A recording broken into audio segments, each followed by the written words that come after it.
vlog is basically we're going to take... Oh, no. I'm even reading it and I can't get it right. Hello. Oh, yeah. So in this vlog, we're going to go right back to the beginning and explain our reasons for deciding to live on our narrowboat, Thistle Rose.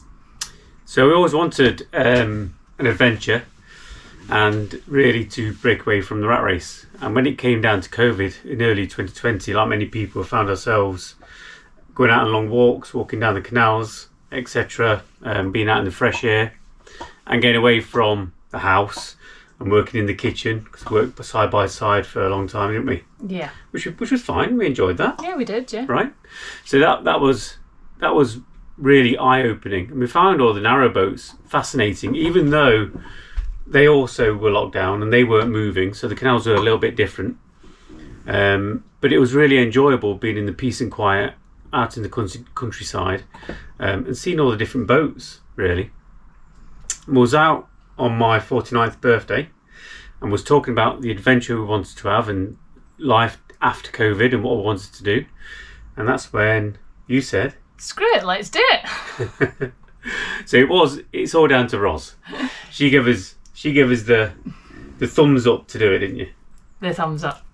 So we started watching loads of vlogs and doing loads of research. And at first we were watching We're on the Move with Mark and Julie, because at first we were focused on wide beams because we couldn't get our head around how narrow narrowboats were and how we could live on one full time.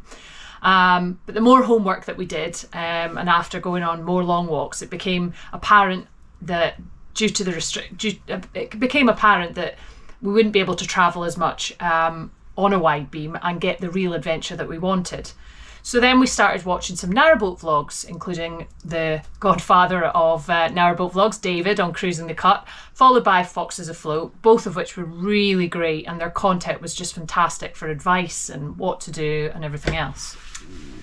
Then we started to go and see lots of different boat builders. I can't recommend that enough. You need to get out there if you're thinking about doing it and you're looking for a new one. Go and see as many boat builders as you can and understand what it is they do. Some make a standard boat and a standard structure. Others give you flexibility into having an imprint on the boat that you want as well, and some are really bespoke. So you got to understand whereabouts in that price range or the type of boat builder that you want to go with, and get involved with them as much as possible. So that was in September 2020. We gave Aintree some money for a deposit, and originally the boat was due to be launched, or we thought it would be ready around about April in 2021. However, obviously because of COVID, there was no rules at that point in time frames, or supply chains were stuck. And not only COVID, there's also a great big ship that got stuck in the Suez Canal, and that didn't help either. So that didn't help our cause. But what it did give us time to do was downsize to a smaller house, and also to give us time to book a holiday on a narrowboat. So at this point, other than going to see boats for sale, we hadn't even actually spent any time on one. Other than the boats for sale, Yeah, other than walking in and walking out, which sounds a bit crazy now, because if we'd already downsized, and if we didn't like spending time on a boat, then we'd have been a bit like that big boat up Suez Creek. But we eventually found a really nice hire company called what was it called? Catherine Cruises, run by a lovely lady called Catherine, and we had a week on one of her hire boats in summer of 2021, and we absolutely loved it. We fell in love with it from day one. It was just, we've made the right decision. But that was nervy, right? Because boats move the rock from side to side, and I don't think we appreciated that until we got on one much and spent the time. So it's a good job that one of us wasn't seasick or didn't like it at all. So we then got the news we wanted late last year in 2021, and the boat was going to be ready in spring 2022. Now our plans completely changed throughout the summer. So originally we thought we'd just downsize the house and live in the house in the winter. We couldn't envisage ourselves in the wind and the rain and the cold in the little narrowboat, and we thought we'd have that get out clause of a house in the background. And then we went to, no, let's rent out the house, have the funds to live on the boat in a marina, because we enjoyed it so much when we first set out. Then it went to, no, let's just sell the lot. Let's just do it and really go for it. If you want to have the adventure, if you really want to do it, then let's really go for it. And that's where we are right now. So that's when we started our first vlog, when we decided to leave the marina for good and become continuous cruisers, as in continually moving around the network. And naturally we're going to be a bit nervous, as Rob says, you know, because we haven't experienced winter on the boat yet, and we've had some really great weather over summer, lots of sun, and you know, there's been a drought since spring, and living on the boat when the weather is dry and warm is quite easy. But now we're literally heading into unknown waters, quite literally. We've got no real plan where we want to go. We came out in the marina and turned right. We have a general plan, yeah, and we don't want it to be too fixed, because we want to just relax, take time as it comes.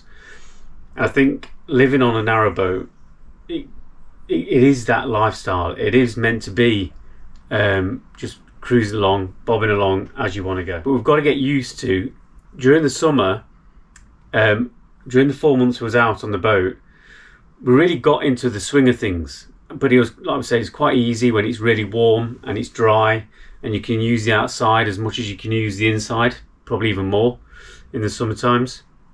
But now we've even noticed in the last week or so, changing the seasons. It's been raining the last couple of days, so the dog's a bit muddier. We've got to have the pram cover up a lot more. Washing our clothes is a bit more of a challenge, because we can't hang them out to dry outside. Yeah, but it's all change, and that's really where we're at now in the vlogs. So that's where we're going to be from now on, learning the ropes and living our adventure on our narrowboat. The next few vlogs that you'll watch will show, you know, our mistakes, track our learns, and give an insight into our life as continuous cruisers. And we're now going to show some footage of the boat in its build being delivered, and also some of us cruising on the Leicester Ring. So I hope you enjoy the rest of the video.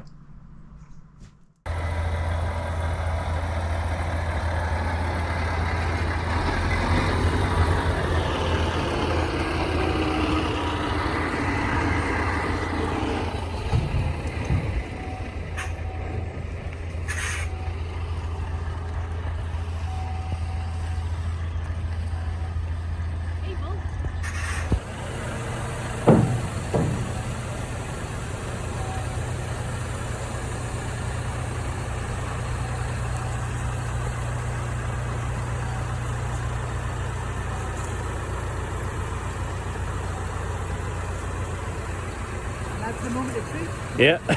Does it sink? Does it float?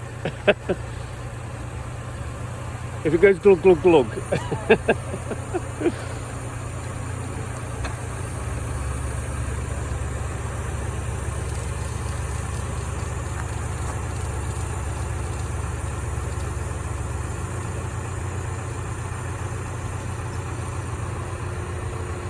Oh, it's getting emotional. Are you going to cry? Yeah.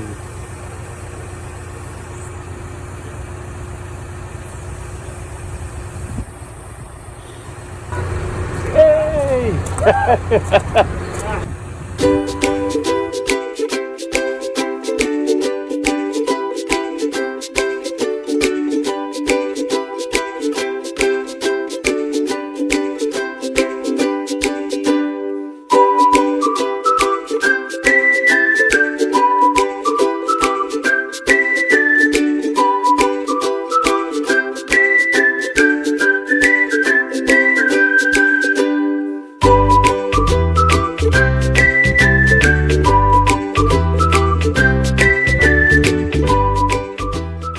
Our first journey was the Leicester Ring, which is 155 miles and 101 locks, but we also completed the Market Harbour Arm, Welford Arm and the Ashby Canal. down to the bridge. On a bend, that's it.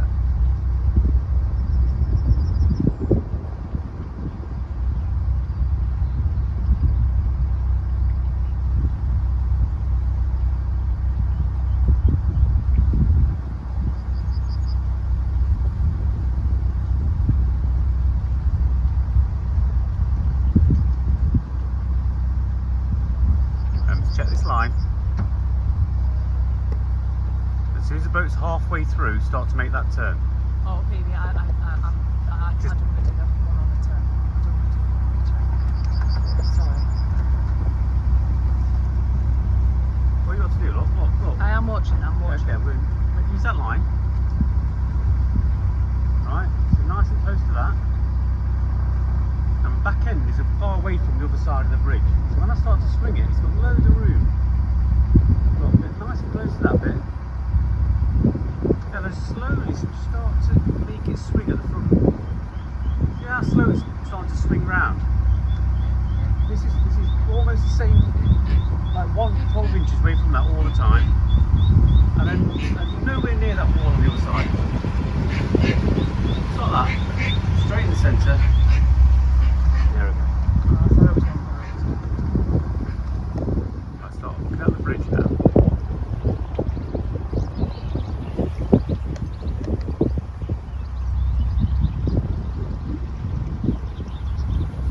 It's up straight.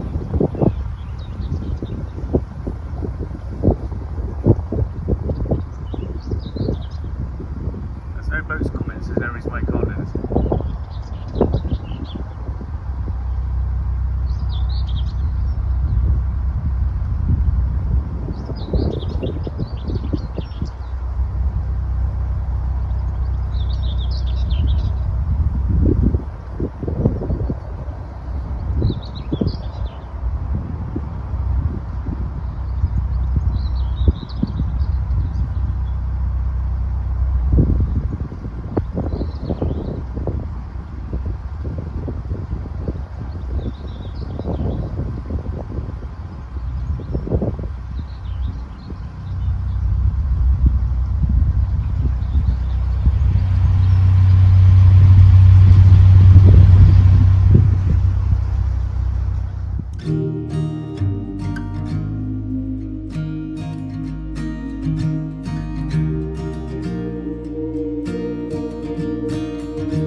On our final day, we headed east along the Trent and Mersey Canal. This section is actually the River Trent, and the water was so clear we could see the bottom. The wildlife and scenery was so beautiful, we stayed in Tickover just to take it all in. Although we were quite sad, our journey was coming to an end. It seemed as though the best had been saved till last. Although this is a few minutes long, it's well worth watching.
This is us coming back to Mercia Marina after being out for 11 weeks on the cut.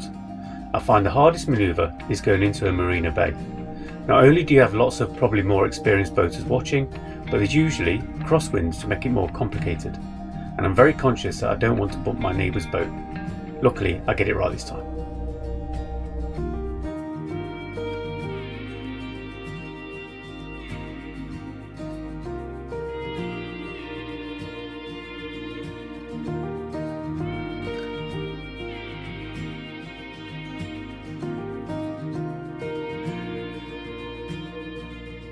Hello. Hello.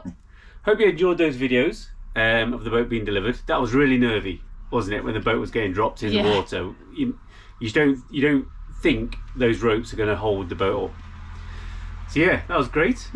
And there's something we want to say. Well then, let's address the elephant in the room. So we're not now looking down at a screen reading scripts. It wasn't scripted. You need pointers. To do a vlog, it's actually quite like hard work. I mean, we've both done presentations and Stuff at everything work, else, anything like that. But It's really eye-opening watching yourself back over when you've done the vlog and see what other people are going to see. So we did notice we were looking down a little bit. Because we were. It is obvious. Yeah, just a little bit. We're not always going to do that. No. But in the early days, it just helps you when you're writing a vlog. To make sure that we're saying the right thing and we don't go too off piste. But maybe you enjoy that. Who knows? Yeah. And what do you think, Ralph? You can have your treat now. Oh, what's that? What's that? Here's your treat. And that's how you get a dog to sit down on the sofa. That's all he was interested in, the treats. So there's no little trick in the trade. Yeah. But now he's off. Now he's sitting down. So if you did like the video, hopefully you did, hit the thumbs up button. Please subscribe to our channel and hit the notification bell, which means YouTube will tell you when we next release a video, and hopefully we'll release another one quite soon. So we're happy now because we've got a drink. That's over. No, it's definitely driving us to drink doing the vlogs, isn't it? Yeah, a little bit. We enjoy a drink anyway, so any excuse. Yeah, well, not any excuse. You just like a drink. Yeah. So, have a great week, and we'll see you next week. Toodaloo. Bye.